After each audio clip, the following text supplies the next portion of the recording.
Welcome to Smeale Farm. I'm Steve Martin and I farm here with my brother Chris, my wife Beth, and not forgetting our sheepdog Meg. The home farm is 230 acres, with another 100 rented from our cousin nearby. The farm supports 420 breeding ewes, producing quality lamb for our island meat plant.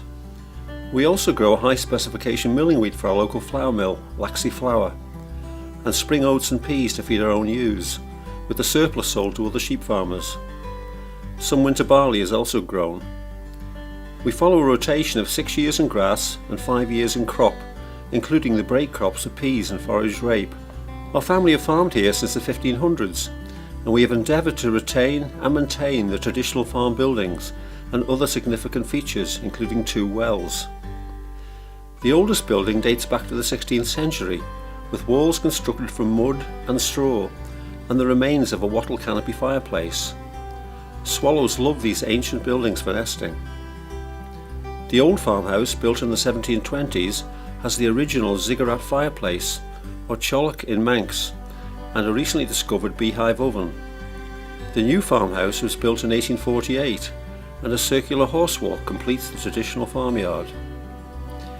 We operate on a much smaller scale than many farmers in England, highlighted by the fact that Smeale Farm's 230 acres are divided into 30 fields. A significant area of the farm is therefore taken up with a network of traditional sod hedges, often 5 feet high, 6 feet across, and topped with gorse and thorn.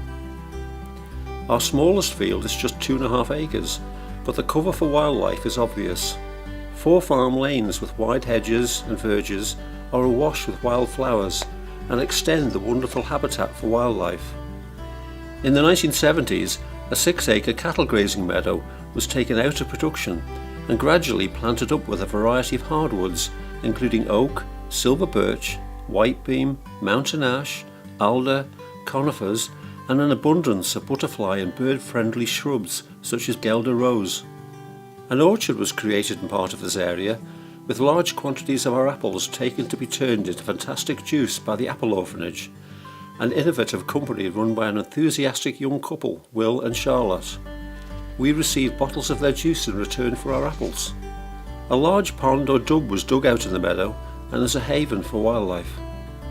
There are 8 dubs in the farm, with 3 retaining water throughout the year, where you can find flag iris, marsh marigold, reed mace, watercress and many other plants. A marl pit or clay dub has been fenced off from the stock and planted up over the years, with the ancient elder, Tramon in Manx, thankfully still surviving too. Good hedge lengths of hawthorn and elder have been planted to create a wildlife corridor leading out towards the Ayers National Nature Reserve on the northern tip of the island. A dense mass of blackthorn here is alive with bird life. Much of the planting and maintenance of paths and dubs is undertaken by our long-term shooting tenants, Mick, Brian and Tim. No money changes hands, we charge no rent, and they undertake the maintenance voluntarily. We are all delighted to be working together for the benefit of our farm and the local environment, achieving a balance between the needs of working farm and conservation of wildlife. Mick has been keeping records for the past 50 years of all the bird species he has seen on the farm, and incredibly he has recorded over 90. Some of these birds are no longer seen here, but at least the swallows are back and we've heard the cuckoo this year. Beth organises farm tours and other events to show people what happens on our farm. We have hosted parties not only for locals and visitors from the UK, but also for Canadian and American visitors too. Recently we held a Blossom to Bottle event in conjunction with the Apple Orphanage and Isle of Man Creameries to showcase their wonderful apple juice and award-winning cheeses. We have diversified by running 2 high-quality self-catering cottages on the farm, and we are delighted to have been accepted as partners of UNESCO BIOSPHERE Isle of Man. We are proud to be the current holders of our local Farming and Wildlife Advisory Group Bronze Chuff Award for wildlife conservation in balance with commercial farming. The magnificent sculpture was created by farmer's daughter Stephanie Quayle.